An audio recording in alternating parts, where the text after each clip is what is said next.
বন্ধুরা, তানভীর ভিলেজ ফুডে সবাইকে স্বাগত। সবাই ভালো আছে, আমিও ভালো আছি। আজকে আমি দুটো রেসিপি শেয়ার করছি একসঙ্গে। একটা হলো কলমি শাকের রেসিপি বের করবো দেখাবো, আর একটা ফুলকপি ডিম দিয়ে রেসিপিটা দেখাবো। দেখতে থাকুন প্রথম থেকে পুরো শেষ অবধি। এখানে কলমি শাকগুলো নিয়েছি, কলমি শাকগুলো খুব সুন্দর, একটু ঝেড়ে নিচ্ছি। এর মধ্যে যদি পোকা থাকে সেগুলো চলে যাবে।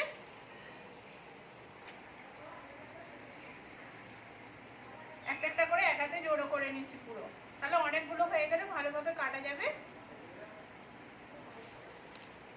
এখানে আমি গোড়াটা বাদ দিয়ে দিয়েছি, দিয়ে আমি কেটে নিচ্ছি। আপনারা প্লিজ ভালো লাগলে একটা লাইক করবেন, শেয়ার করবেন আর সাবস্ক্রাইব করবেন। প্লিজ নতুন যারা বন্ধুরা আছে একটু প্লিজ সাবস্ক্রাইব করে দেবেন ভালো লাগলে। আর আমার সকল বন্ধুদের জানাই খুব সুন্দর শুভেচ্ছার জন্য, ভালোবাসার জন্য আমি এতখানি এগিয়েছি, আর একটু এগাতে চাই। তো আপনাদের ভালোবাসার জোরে প্লিজ সাপোর্ট করুন। এরকম পুরোটা আমি কেটে নিচ্ছি, কাটছি। অন্য শাককে বড় করে কাটলে ভালোই লাগে, কিন্তু এটা ছোট ছোট করে কাটলে এটা সিদ্ধও হয়ে যায় আর খেতেও খুব সুন্দর লাগে। এরকম করে আমি পুরোটাই কেটে নিচ্ছি। এখানে আমার কলমি শাকটা পুরো কাটা হয়ে গেছে, আর ফুলকপিটাও আমি ছাড়িয়ে নিয়েছি। দেখুন পাপড়িগুলো একটা একটা করে ভেঙে নিয়েছি। এরকম করে আমি পুরোটাই কেটে নিচ্ছি।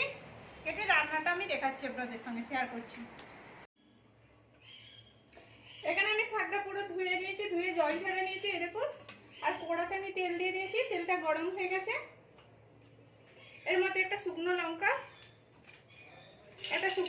তেজপাতা আর একটু আমি জিরে দিয়ে দেবো। আধা চামচের মতো আমি জিরে দিয়ে দিলাম। এটা একটু আমি ভেজে নেবো।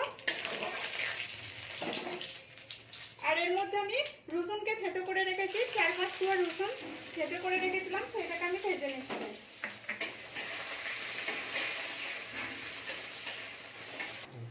এখানে আমার রসুনটা আধ ভাজা হয়ে গেছে। এবার আমি পেঁয়াজ কুচিগুলো দিয়ে দিচ্ছি।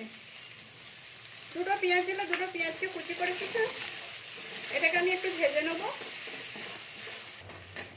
এখানে আমার পেঁয়াজটাও ভাজা গেছে। এবার আমি শাকগুলো দিয়ে দিচ্ছি। আর এই শাকটার মধ্যে একটু বেশি পেঁয়াজ দিলে বেশ ভালো লাগে, মিষ্টি মিষ্টি ভাব লাগে, আর খেতেও খুব সুন্দর লাগে।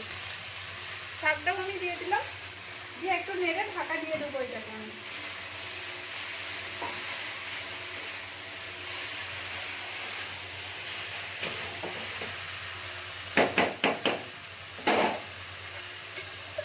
ঢাকা দিয়ে দিচ্ছি। আমার লাইন চলে গেছে, একটু হয়তো অন্ধকার অন্ধকার লাগবে। আমি এই শাকটা নেড়ে নিচ্ছি। এর মধ্যে আমি একটু নুন দিয়ে দিচ্ছি, স্বাদ অনুযায়ী নুন দিয়ে দিলাম। নুনটা দিয়ে ভালো করে কেটে দিচ্ছি। শাকটা কমে গেলে নুনটা দিলে কি শাকটার নুনটা বুঝে যায়। অন্ধকার হয়ে গেছে, অন্ধকার লাইন চলে গেছে না, একটু এটা ভেজে নিচ্ছি ভালো করে। আর আমি ঢাকা দেবো না। এখানে আমার শাকটা ভাজা হয়ে গেছে। আমি এটাকে এবার তুলে নেবো শাকটাকে। আর শাকটা কিন্তু আমার পুরো ঘাঁটা হয়ে যায়নি, দেখুন। শাকটাকে আমি পুরো তুলে নিচ্ছি।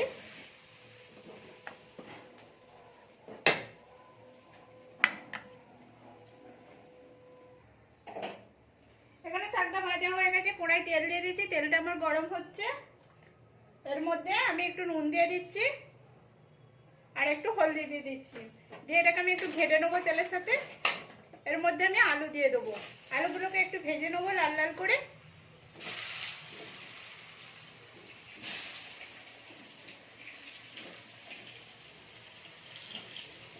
আর আলুগুলোকে আমি খুব ছোট ছোট, খুব বড় করে কাটিনি, মাঝারি সাইজ করে কেটেছি। এবার এটাকে এর সাথে ভালো করে নেড়ে নিচ্ছি, আর এটাকে ভেজে নেবো লাল লাল করে। এখানে ডিম সিদ্ধ করে রেখেছিলাম, ডিমটা আমি এবার ছাড়িয়ে নিচ্ছি। আগে আমি ছাড়িয়েছি, আবার দেখাচ্ছি আমি। এটাও আমি ছাড়িয়ে নিচ্ছি এরকম করে।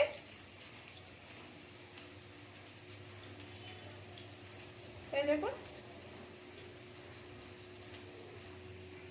আমার এখানে ডিমগুলো পুরোটাই ছাড়ানো হয়ে গেছে। আলুটাকে আমি ভালো করে ভেজে নিচ্ছি।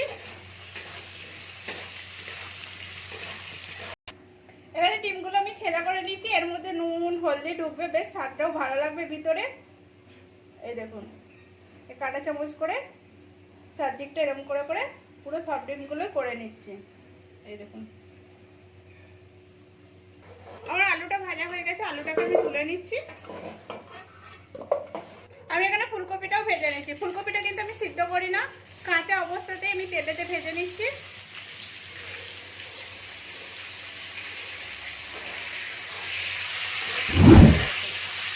নেড়ে নেবো।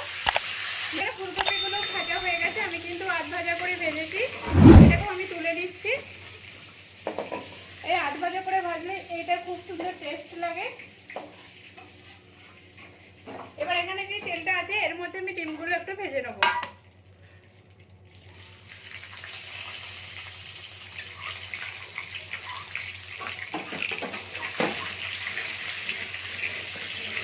ডিমগুলোকে আমি একটু ভেজে নিচ্ছি। এখানে ডিমগুলো আমার ভাজা হয়ে গেছে লাল লাল করে, আমি এগুলো তুলে নিচ্ছি।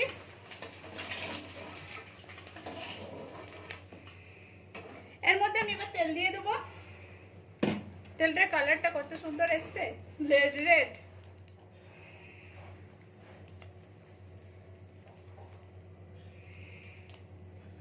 এর মধ্যে তেল দিচ্ছি। তেলটা আমার গরম হয়ে গেছে, কেন গরম তেলের উপরে দিয়েছি।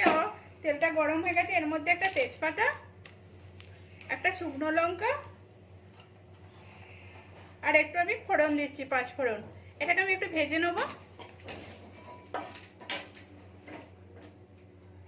আর এর মধ্যে আমার এগুলো ভাজা হয়ে গেছে, এবার আমি পেঁয়াজ কুচিগুলো দিয়ে দিচ্ছি। আমি একটা পেঁয়াজ নিয়েছি, পেঁয়াজটাকেও আমি একটু ভেজে নেব। আমি পেঁয়াজটাকে লাল লাল করে ভেজে নিয়েছি। এবার এখানে রসুন, আদা, জিরে একসঙ্গে আমি বেটেছিলাম, এটাকে আমি দিয়ে দিচ্ছি। এটাও ভেজে নেবো এর সাথে। এটা আমার ভাজা হয়ে গেছে মশলাটা। এবার আমি মশলা অ্যাড করছি। আধা চামচ হলদি পাউডার দিলাম, 1 চামচের মতো আমি লঙ্কা গুঁড়ো দিচ্ছি। জিরে বেটে রেখেছিলাম বলে জিরেটা দিলাম না, আধা চামচ ধনে পাউডার দিলাম। স্বাদ অনুযায়ী নুন দেবো, দিয়ে এবার একটু জল দিয়ে দেবো আমি, দিয়ে ভালো করে এটা মশলাটা কষে নিচ্ছি। আর এর মধ্যে একটু কষার পরে আমি একটু টমেটো দিয়ে দিচ্ছি। টমেটোটাও ভালোভাবে নরম হয়ে যাবে আর মশলাটাও কষা হয়ে যাবে। আমি একটু ঢাকা দিয়ে দেবো। আমার এখানে মশলাটা ফুটছে, আমি একটু ভালো করে ঘেটে নিচ্ছি।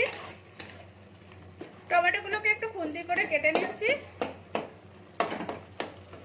এখানে আমার মশলাটা হয়ে গেছে, মশলা থেকে কেমন তেল ছেড়েছে আর কালারটাও খুব সুন্দর আসছে। আমি একটু ঘেটে নিচ্ছি এটাকে।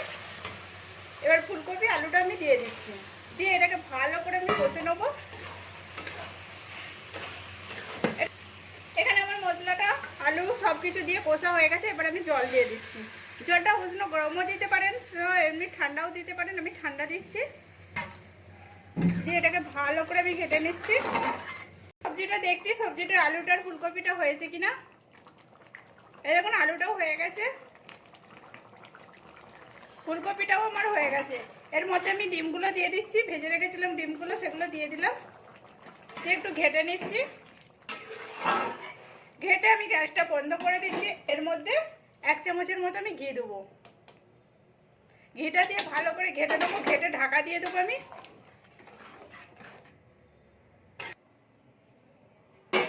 এখানে এটা আমার হয়ে গেছে, এবার আমি নামিয়ে নিচ্ছি এটাকে।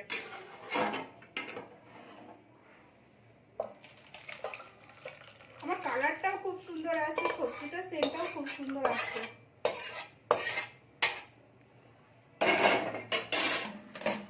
এখানে এটা আমার পুরো কমপ্লিট হয়ে গেছে। দিয়ে দেবো। শাক ভাজাটাও হয়ে গেছে, শাক ভাজাটা কতটা ঝরঝরে হয়েছে দেখুন। আর সবজিটাও আমার হয়ে গেছে। দুটো রেসিপি খুব সুন্দর লাগবে, আপনারা একবার বাড়িতে বানিয়ে দেখুন কেমন হয়েছে, সেটাও কমেন্ট করে বলবেন। ভালো লাগলে লাইক করবেন, শেয়ার করবেন আর সাবস্ক্রাইব করবেন আর পাশে থাকবেন প্লিজ। এটা গরম গরম তো ভাতের সঙ্গে তো খুব সুন্দর লাগে খেতে।